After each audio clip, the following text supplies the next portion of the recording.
guided by the fighter mentor.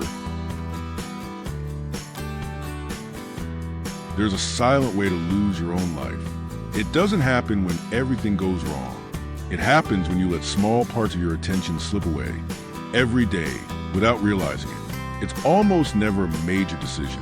It's a thought that lingers longer than it should, a worry that takes up space without offering a solution, a distraction accepted as if it didn't matter.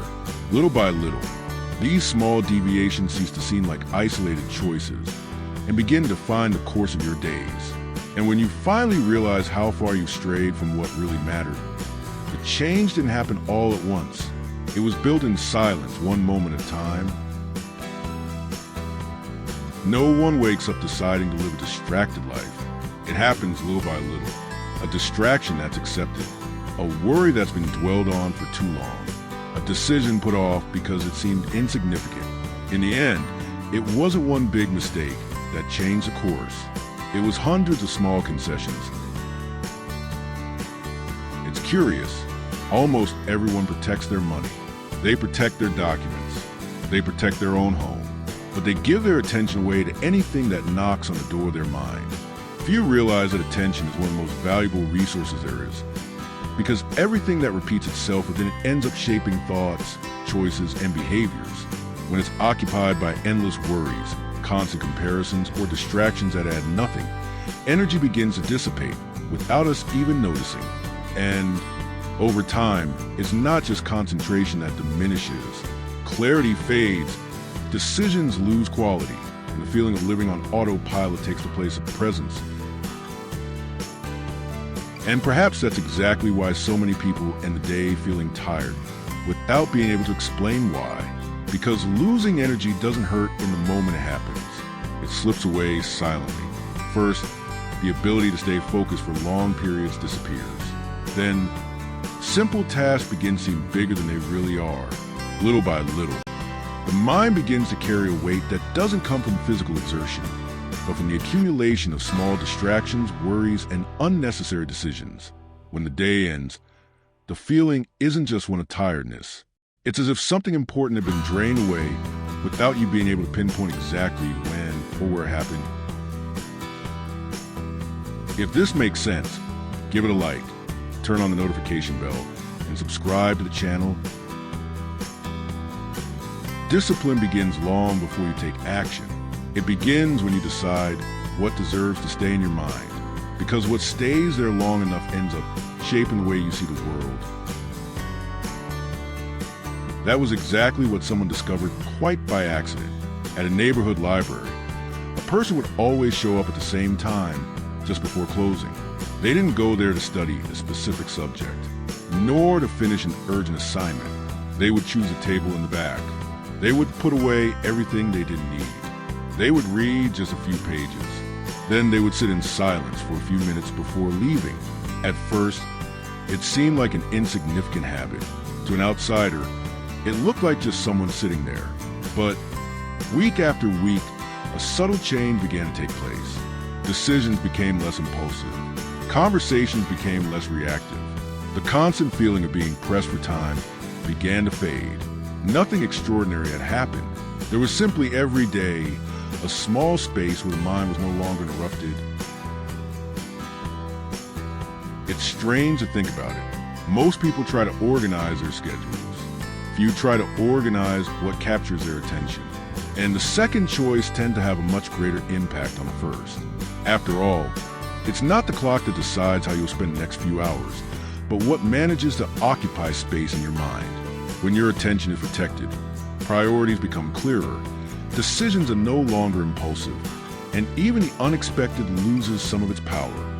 Organizing your time helps, but organizing your attention transforms the way that time is lived, because it is from attention that focus, presence, and direction arise, the very elements that sustain every choice throughout the day.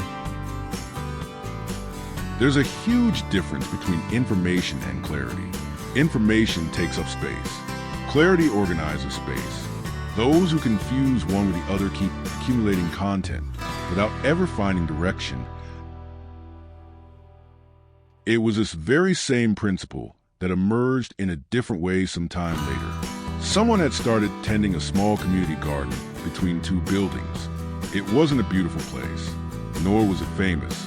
It was just a patch of land that, for years, had accumulated dry leaves, debris, and plants growing haphazardly. In the early days, there were no flowers. There was no transformation, only clearing, broken branches, tall weeds, rocks, everything that prevented the rest from growing. Only after making room did the new seedlings appear. Months later, anyone passing by believed the garden had always been that way. No one saw the invisible work that had taken place before. The mind works in a similar way. It doesn't always need to take in more. Often, it needs to carry less, because clarity rarely emerges when everything is piling up. It emerges when excess finally reaches a limit. That's why so many people confuse movement with progress. Respond more, consume more, think more, plan more. It doesn't always mean building more. Sometimes it just means spreading your energy in many directions at once. If this makes sense, hit the like button, turn on notifications, and subscribe to the channel. There's a question worth asking every now and then. What truly deserves to continue taking up space inside you? Not every worry deserves another day. Not every feeling of guilt deserves another week. Not every opinion deserves to change the course of your life. Mindful productivity doesn't come from doing everything. It comes from being able to distinguish what's essential from everything else. It's this quiet choice that keeps your mind from turning every day into a succession of urgent tasks. Breathe now. Take your time. Breathe in. Hold it. Breathe out. Notice how much space there is between one thought and the next when you stop chasing after them. Perhaps the change you're looking for isn't waiting for more strength. Perhaps it's waiting for more space. Because a suffocated mind doesn't need more speed. It needs to see clearly again. Those who learn to protect their own attention begin to notice something curious.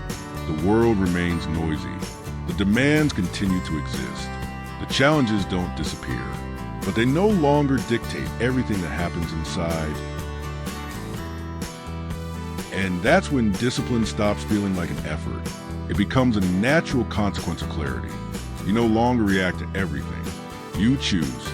You no longer try to carry the whole world on your shoulders. You hold on only to what truly builds a path.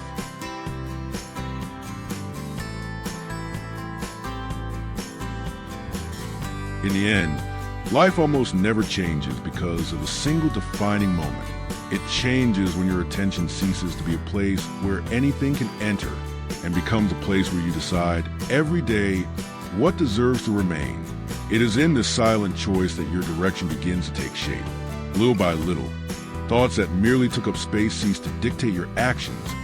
Pointless worries lose their power, and what truly sustains your journey takes center stage in your mind. Transformation rarely arrives as an extraordinary event. It grows quietly, built upon the small decisions you make when no one is watching, until one day you realize that it wasn't the world around you that changed first. It was the way you began to inhabit it.